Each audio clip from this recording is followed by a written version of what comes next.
Overloading ang numero unong traffic violation na naitatala ng LTO Region 1 ngayong pasukan. Tutukan sa report.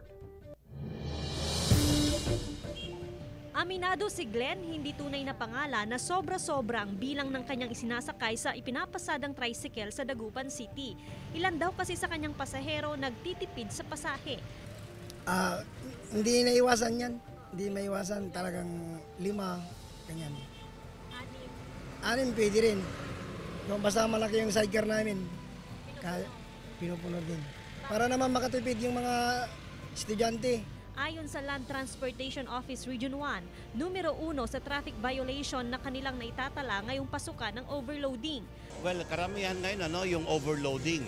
Sa mga tricycles, nagkaroon po kami ng apprehension last week po, nagkaroon po kami ng overloaded na tricycles po na more than 20 sa isang araw po. Ang mga violator na karamihan ay mga tricycle driver na iispatan malapit sa mga paaralan.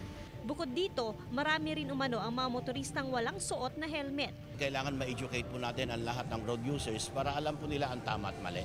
Ayon sa LTO, asahan daw ang mas madalas na checkpoint sa mga kakalsadahan para matiyak ang kaligtasan hindi lang ng mga tsuper kundi pati ang mga mananakay. Kasama si Henry Duminsil, Joan Punsoy, One North, Central Luzon.